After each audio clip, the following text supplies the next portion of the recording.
This video will look at the preserved sections of two human hearts, the internal anatomy. On this specimen, starting there with the right atrium, collapsed. These chambers do collapse when preserved. And then the valve going down, there's a tricuspid valve, or the right AV valve, and those strands are the cordae tendineae that go into the chamber of the right ventricle. The lateral wall of the right ventricle there is very thin as compared to the muscle wall on the far right of the heart. This is the adipose tissue that's been left on the specimen. That's the interventricular septum of myocardium, divides the right ventricle from the left ventricle there. Toward the bottom there is the apex of the heart. The left atrium on the top there is small and collapsed and it was not sectioned through. Hidden there is a bicuspid valve that's coming down out there with the strands of the cordae tendineae attached to the papillary muscle at the bottom there, just like in the plastic models. Here's a left ventricle chamber with a very thick left ventricular wall.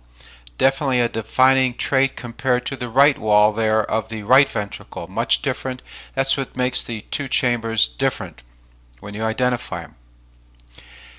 This would be the aorta, again sending blood upward through the aortic semilunar valve right there at the pointer, and then that's going to the first part of the aorta called the ascending aorta.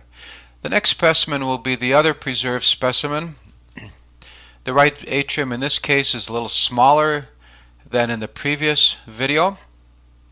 And now this looking at the tricuspid valve with the strands there, very fine, very thin tissue. And then that would be the right ventricle, the chamber I am moving the pointer within. The wall here, the very thin lateral wall of the ventricular myocardium. The large center divider there is the interventricular septum, again with the myocardium. The left atrium up there is small, very small and collapsed. Just superior to this valve here, the bicuspid valve or the left AV valve or mitral valve.